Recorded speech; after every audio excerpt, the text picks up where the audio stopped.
like a bird in the sky. The legend of the electric scooter guy. No gas, no fumes, just a hum in the air. A helmet on crooked, like he doesn't care. With a backpack full of snacks and a gleam in his eye. He's the hero we need, the electric scooter guy. Get up, Scooter fam. Today I'm going to be talking about the new Huga Daytona from Voro Motors. I think it's e-move. I think it was supposed to be an e-move, but it is called the Huga Daytona. And this is the new Beast scooter from Voro Motors. And I've been waiting on it to come out for a while now with some announcements and videos I made and so forth. So been looking forward to it for quite a while, and it's finally here for pre-order. Looks like you can pre-order it now, but it's not due to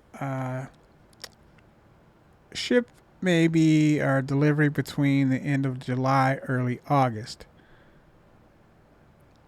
So not bad. Not bad. $3,700. So they wanted to come in under $4,000, and they did. So in fact, $3,700 is the I guess that's the reserve price, or that's going to be the price. But either way, that's a really decent price for what you get with the scooter, the scooter specs and so forth. So what I'm going to do is kind of go over, take a look at the scooter a little bit, and kind of go over the specs, tell you about what I think. Just go through a couple of. I think I like this. I like both colors a lot. There's both of the charging ports. There is the steering dampener, the deck. It's a cool view. I like both colors. I think I like the black and gold just a little bit better, but the that one's cool as well. The white one is super cool. I wouldn't complain about either one of those. I could easily take one of the over the other. If one was available and the other was out, I wouldn't even second guess it. I would take whichever one's available. If they were both available, I'd probably take the black one, being honest. But I have nothing wrong with either color. Like I said, if it was just a matter of one being in stock and the other one being on back order, I'd quickly snap the one up that was in stock. Personally, if I were going to buy it. Once again, there's the white one, and there's the black one with the gold forks. All right, so once again, $3,700 on pre-order now, due to ship out or be delivered around the end of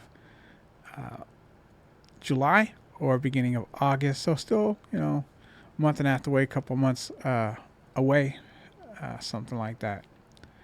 So let's take a quick look at all of the specs. Top speed is supposed to be 70 miles per hour, though it says the manufacturer claims 80 miles per hour, which is interesting because I actually thought they were the manufacturer. I wonder if that changed or something. But so because I don't know that I seen e-move on there. I thought it was an e-move Daytona, or they were calling it Project Daytona, but it looks like it's Huga Daytona. So I don't know if the manufacturing got moved over. There's something and they're just selling it. Not really sure. But the way they're saying manufacturer claim 80 miles per hour makes me think that Voro is not the manufacturer. It also makes me think that possibly Voro won't be the ones necessarily responsible for stocking the parts. So I'm not sure about that. I thought the Daytona was an e-move product, and it was a Voro Motors scooter. And but seeing now that it's called the Huga Daytona, and this is saying manufacturer claim speed 80 miles per hour, And I did see the video that got up to, I think it was over 120 kilometers per hour, which I think converts to about 80 miles per hour. So I saw a speed run that went up to 120. Of course, that's on the dash. I don't know. I wasn't GPS tested, so they're stating 70 miles per hour as a stated top speed. Range 50 miles an hour going full speed. Manufacturer claims 80 miles. Once again, they're using that manufacturer claims thing again. It's interesting. Battery 72 volt 40 amp hour 21700 LG cells. Very nice battery. Perfect 72 40 amp hour. I think it's great. Personally, it'd be the same as on the InMotion RS. Still a very interesting scooter to me, by the way. But so yeah, 72 volt 40 amp hour 27 LG 21700. Very nice. Charge time's 10 hours with one charge, 5 hour with two. 5 hours isn't bad, so you pretty much have to get the two. Nobody wants to spend 10 hours charging up a scooter. At least I don't. Controller 72 volt 60 amp hour Roadster controller, so they're using a Roadster controllers. That's interesting. Max ride weight is 380 pounds. The scooter itself weighs 152 pounds. That's pretty heavy. One of the heavier ones I've seen. IPX5 water rating. I don't necessarily like that. I got to be honest with you.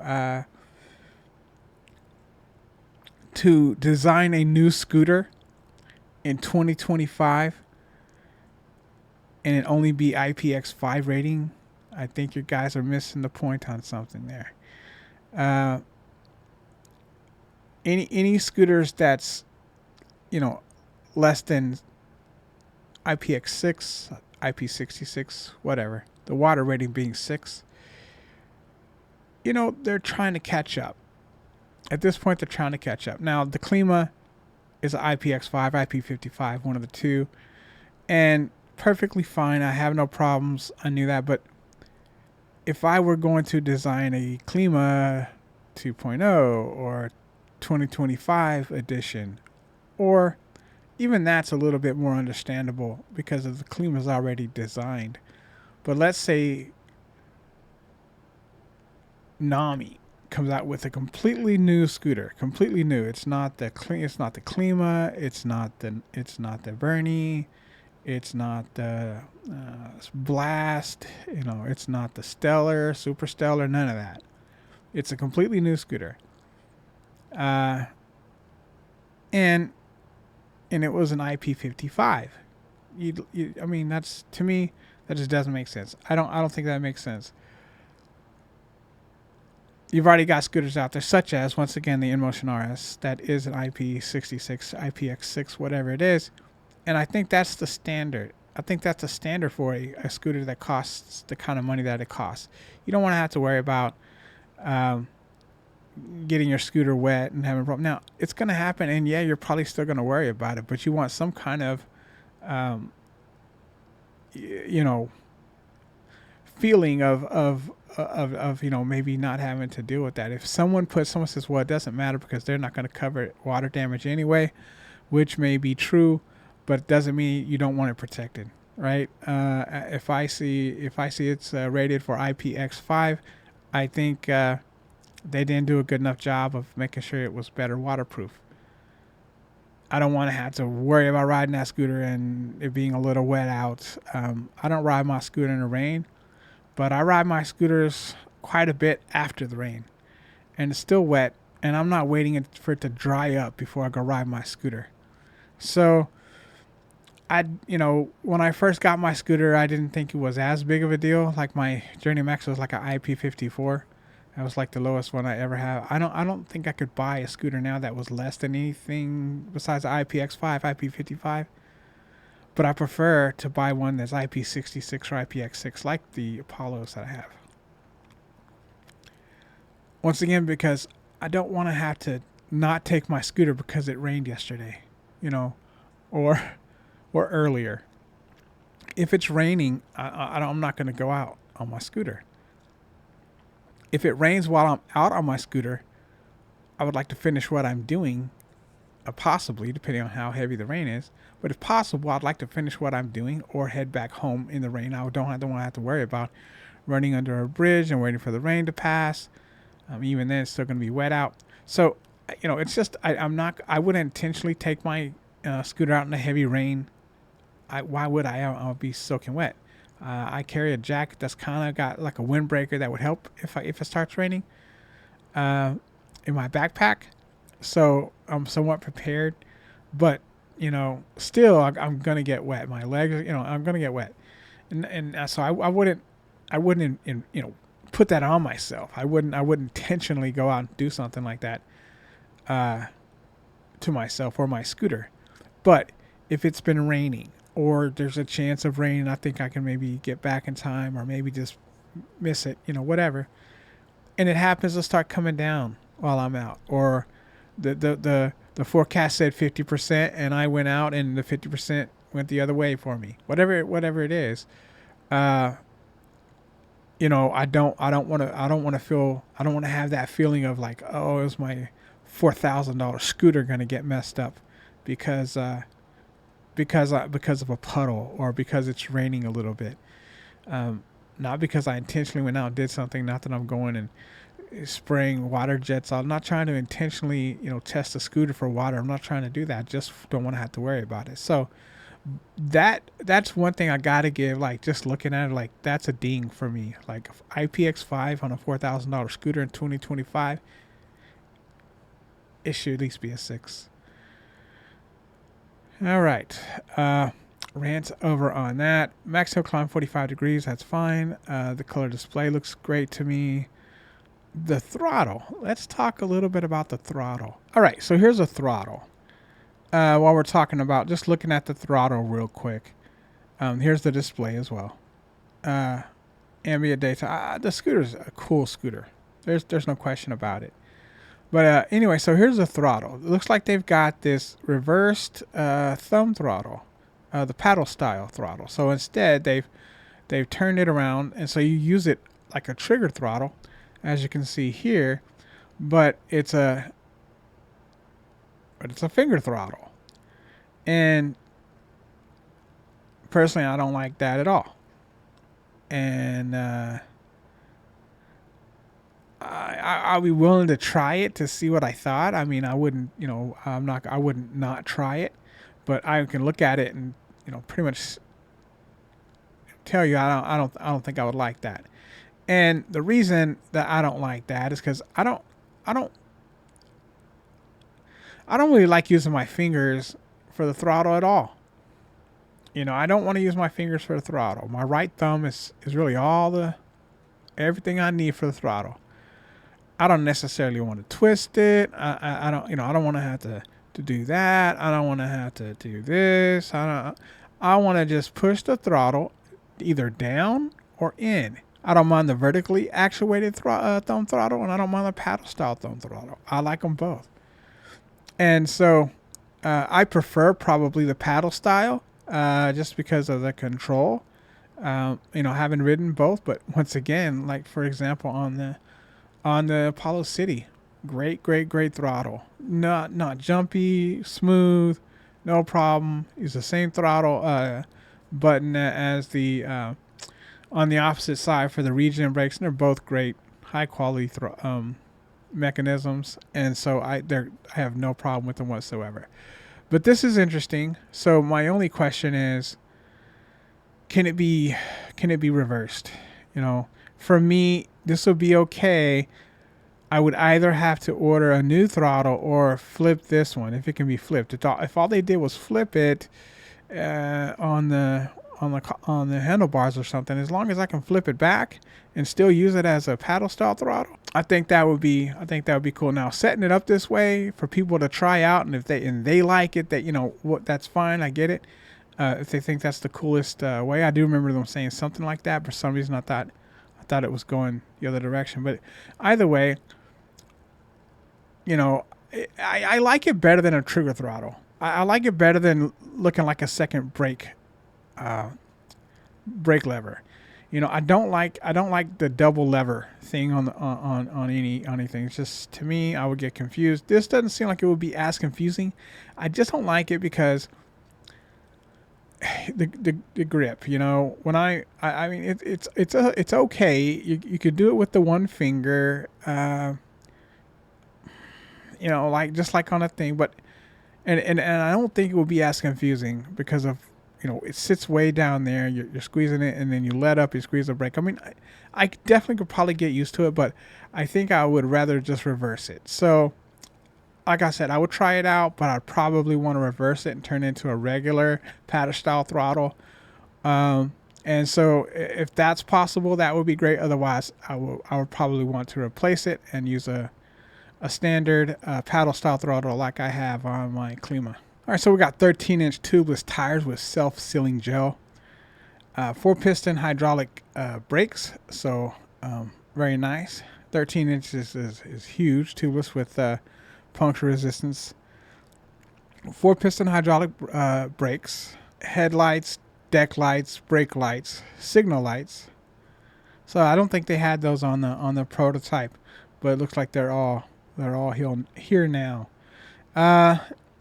It says it's 5 feet by less than 3 feet long by about a foot wide. It looks like that's what they're saying the dimensions are. They say the deck length is 29 inches with a rear tail,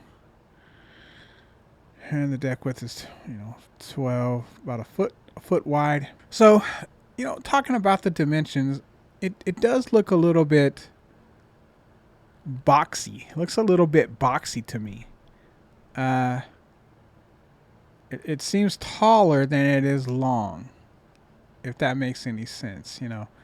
I'd like to see it up. But I know we looked at a couple of scooters, but I did see a video where they had it side by side. But I am curious, like, how this would compare to some scooters, like, let's say the InMotion RS. I believe this is maybe shorter this way. This is nice, big, beefy, and this looks, it looks cool. I'm not denying that, but it just has a boxy look to me, and may have a boxy feel. It might ride kind of boxy. It's 150 pounds, so that can be interesting in itself. But the way it kind of looks is kind of like I don't know. Like I said, it kind of has a boxy look to it. I'm sure it's designed well and so forth, but anyway, that's my take on that. All right, let's take a look at some riding footage today and kind of chat a little bit. My thoughts on the on the Daytona coming up, and then talking about other stuff as I kind of ride along here. And we'll finish up the video. I kind of like this style. If I have something to talk about, I'll start the video, and of course that'll be the main part of the video, and then we'll finish up with a little bit of ride and chat footage. And so the people that want to see only the information about the scooters that I'm going over, looking at closer, that's they can watch that. If you guys want to stick around and hear me chat while doing a little bit of riding footage, that I'll do that too. So I figured I would try to do some of that, add in some riding footage with every video, just to kind of keep it cool, keep it interesting and fun. So if you guys like it, let me know, and if not, also let me know. But I think I like that style, kind of talking about, whatever, like I said, scooter of the moment that I want to talk about. And I have a few more that I'm going to be talking about. Maybe I'll do some more comparison videos and so forth in the future. We've got some cool scooters starting to come out now, about midway through 2025. I was kind of hoping they would be coming up closer to springtime, but it seems like they've taken maybe half the year to kind of start rolling out. The new Segway GT3 Pro should be out pretty soon, so taking a closer look at that hopefully pretty soon as well. And there's some others I got in mind to take a look at. But first thoughts, just kind of thoughts of the Daytona. I think it's a great price. I think they're starting at a great price. I think for a scooter that can go 70, 80 miles an hour, I think it looks great. I think it probably rides great. You know, you got the 13-inch tires. If it can do what they say it can do, and I'm sure that it can. You're getting a lot for, there's a lot of bang for the buck there. I think they knew that. That's kind of what they wanted to. That's what they wanted to do. They wanted to bring to the table. But like I said, I'm not sure if eMove owns that or Voro owns that, since it's not called the eMove Daytona, rather the Huga Daytona, and they mentioned that manufacturer stated range and top speed, which I thought was Voro Motors. So not sure about that. In any case, fact it's not shipping till maybe close to August.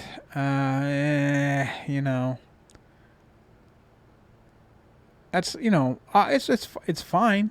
It's fine. No big deal there. But and I know they maybe had some hiccups and so forth along the way that kind of kept them from moving forward. And try to be understanding about that. But I've been seeing this scooter being hyped up like all year, all year long. So I'm pulling up behind this girl, and I'm trying to get her attention because she's kind of in the middle. She's also she goes over to the right, so I'm thinking, oh, I can pull around her, and then she doesn't really give me any room, and she keeps floating, she keeps drifting over into my area. So I'm trying to. She doesn't know where it's coming from. Finally, I see an opportunity. I just decide to speed past her. But anyway, sorry, I just had to show you guys that real quick. I thought it was funny. And, I know you like listening to music and so forth, but if you can't hear what's going on around you, that's dangerous, right? It's dangerous. For me, being on here on the bike pass, it's dangerous for other people on a bike path trying to get by or something like that. You don't know what's going on, And so, I mean, obviously she didn't have it only in one ear. That's the only one I could see from my angle, but she couldn't hear me at all. I'm ringing the bell. I got a little horn. I wish it was a motorcycle horn like I have on my Klima. But I decided to try the one from Apollo.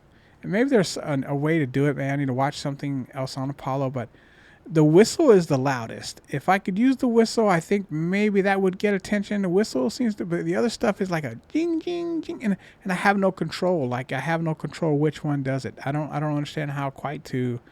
Maybe there's a way to program it or whatever where I get the whistle all the time. But I still wish I had the motorcycle horn because I got the bell. I don't need another bell. I don't need something. I don't need another polite audible alert system. I need something a little bit more jarring, and so like the Klima.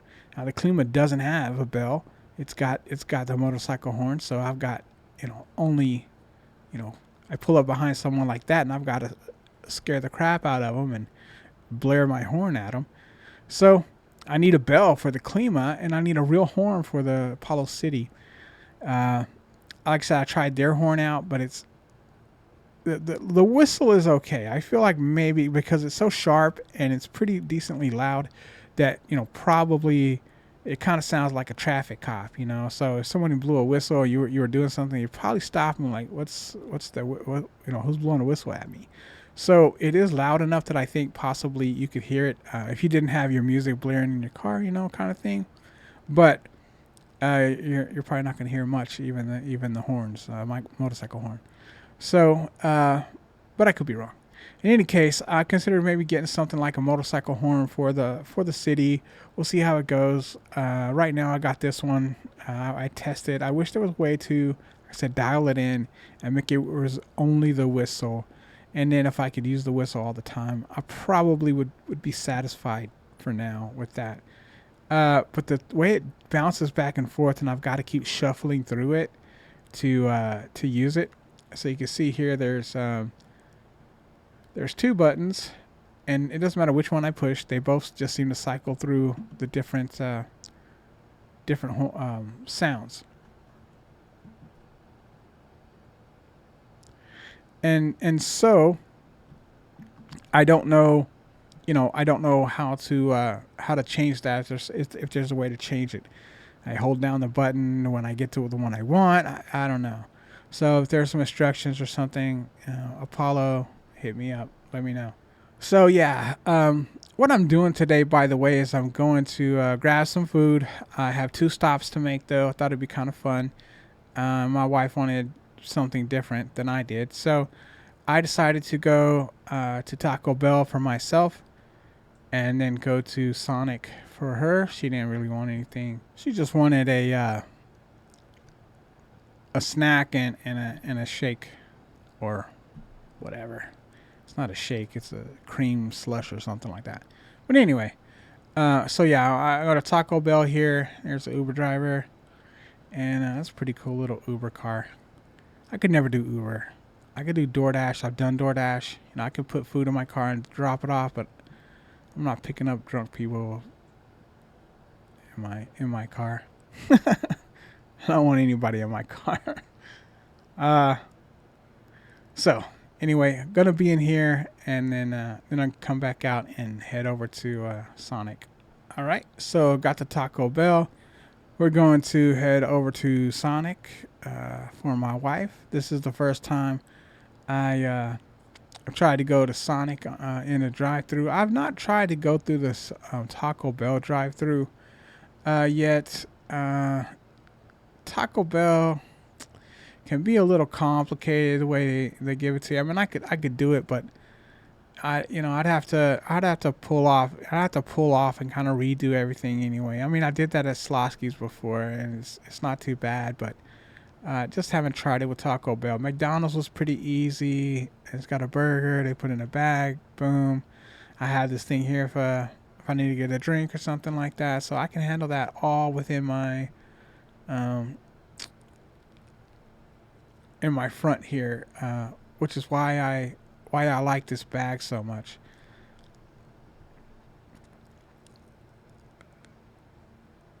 It just comes in incredibly handy,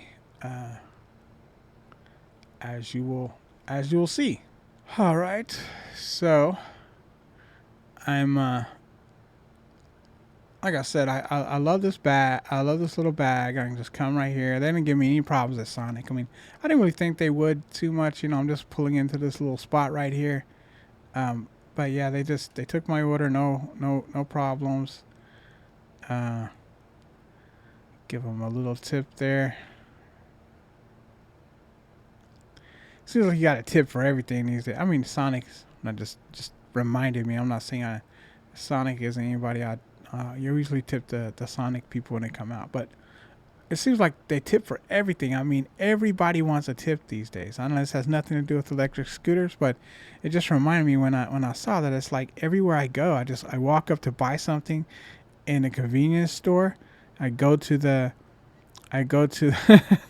not 7-Eleven or anything, but some convenience stores I go in there and I go to the drink section or something. I get a drink and I come back and I go to ring it up, and then they ask me for, do I want a tip? I'm like, why am I tipping?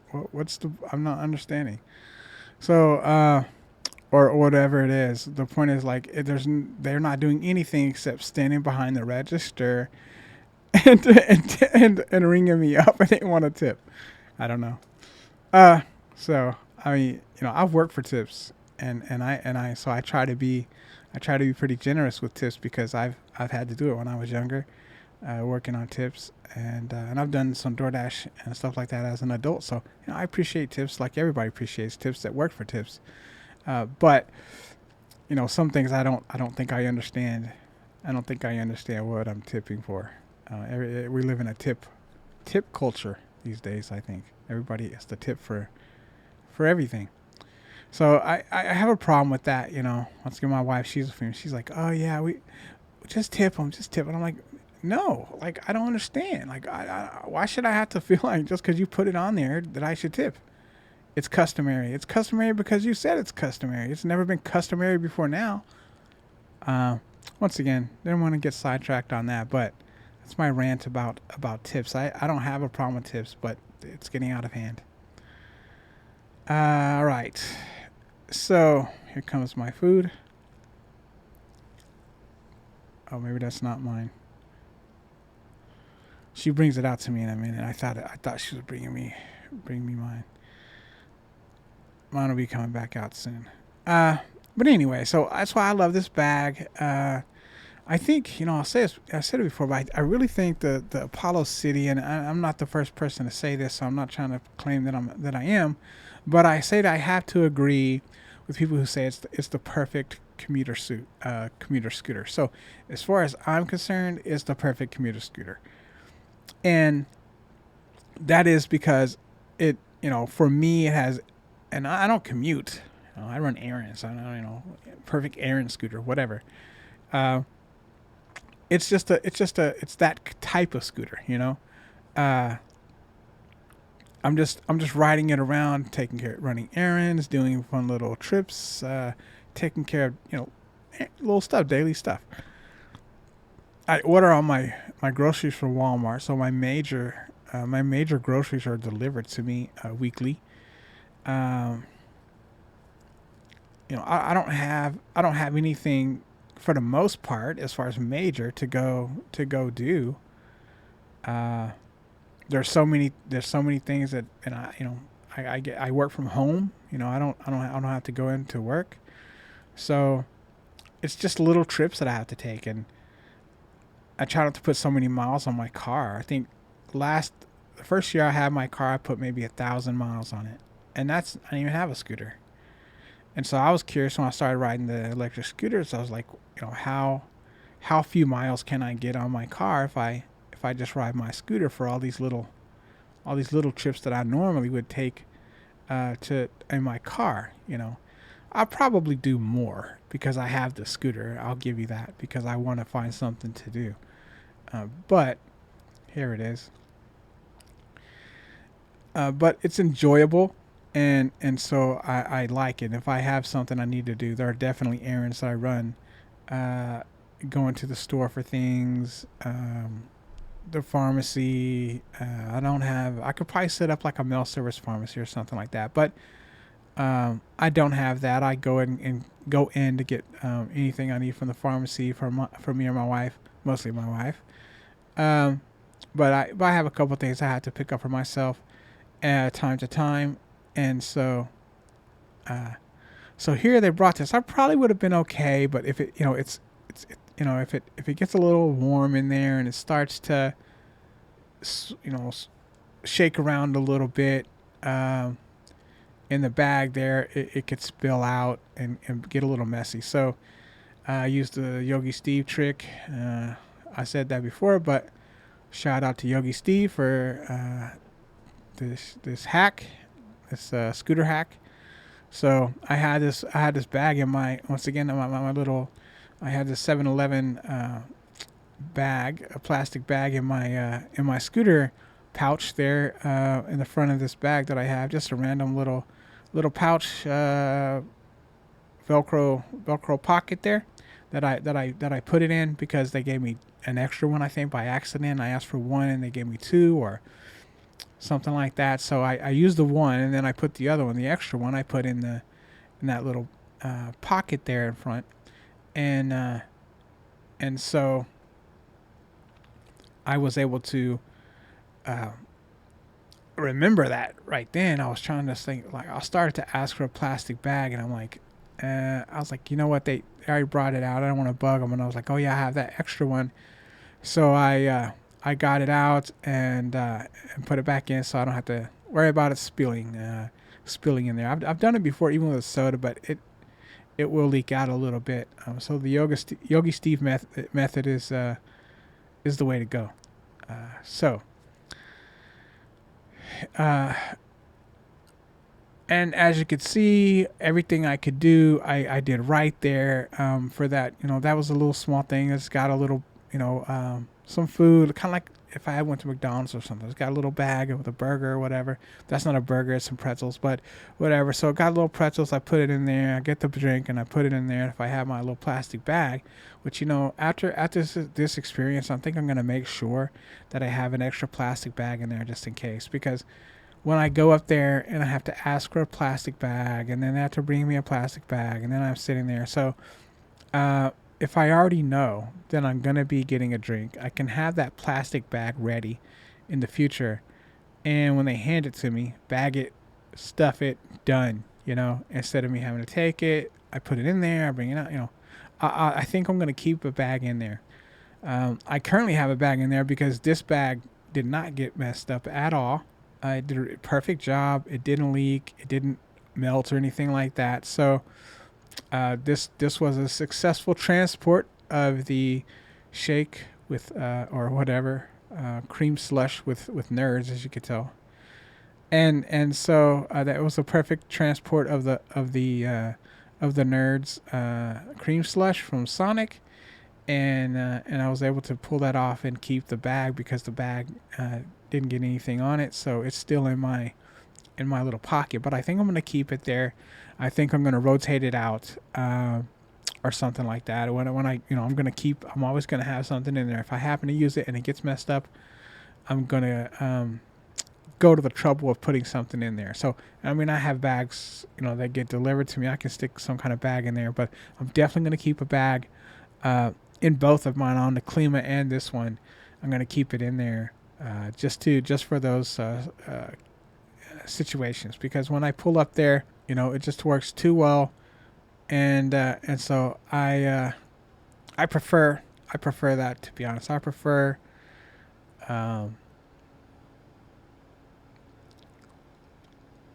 way that went down. I just like I said, I haven't really been in a situation a ton of times. A couple times at Sonic, once at McDonald's. I don't even think I got a drink that time though, and I didn't have a bag. That was on my Journey Max. It was the very first time that I went to a drive-through, and it was only because they were remodeling the lobby. I didn't even know if they would let me go through the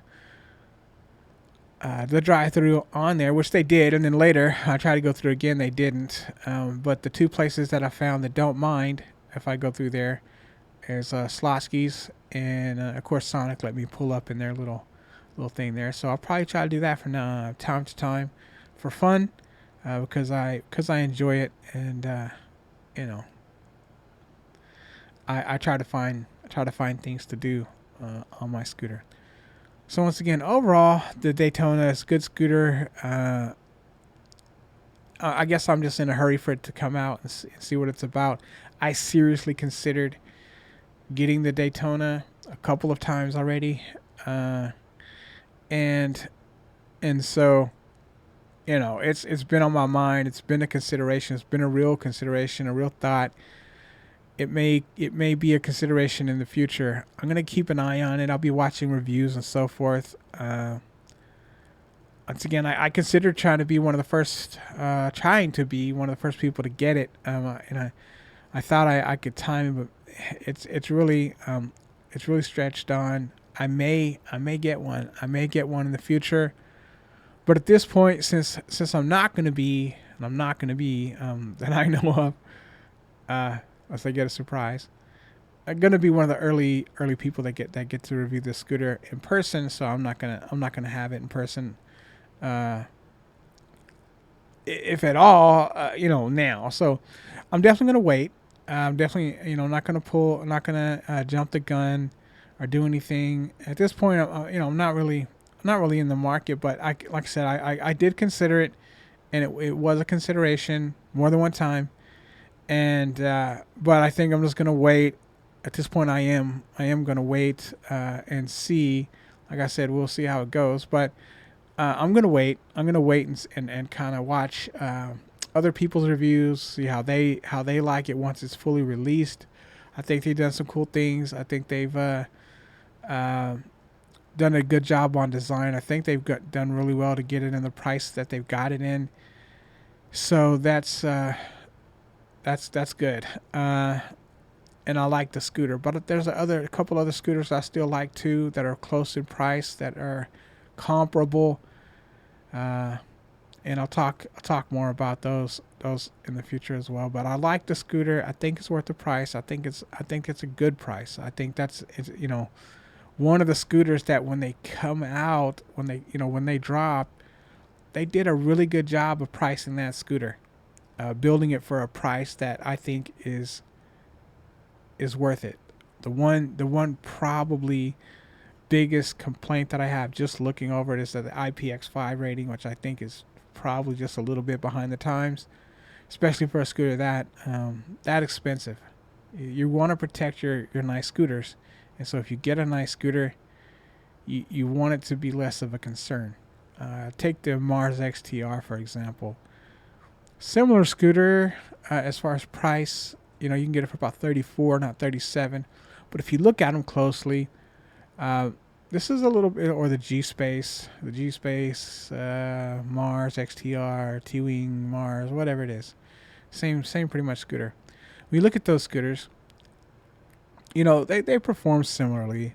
The Daytona may beat it, in top speed a little bit. They probably have very similar acceleration. They both have really large, decent batteries. They both probably get crazy range. They both go high speeds in well into the 60s, which I'm never going anyway, ever. And so I could never see myself going myself, 50, 55. I mean, I don't even know where that would be at, but I've not gotten past 30 ish, and so I don't really have a reason. I don't have anything to prove. I know some people like to do for the videos, and I applaud them, and I actually am cheering for them on the sideline. But I'm not getting out there and doing that. I'm no daredevil. I like to ride scooters. It's fun, and I enjoy some of the faster ones. But I would never ever get out there and go 70 miles an hour on a scooter just to say I did it or for a video. I love me too much, and I don't have any kids or whatever, but I've got some dogs and cats and a wife, and I want to see them. So, I don't want to see them through, a busted up, grill or whatever. So the point is, like, I love doing these videos. I love riding scooters, but I'm super careful. I mean, I wear gear like I'm going 70 miles an hour, even though I'm only going like 30. But once again, better safe than sorry. I know I'm a bit of a safety stickler, and so that is what it is. This is another one of those Angways. Those are probably the most common scooter I see these days around, and so they must be decent for the money as far as performance and so forth. Guys, if you enjoyed this content and you found it helpful, please like, share, and subscribe, and happy riding.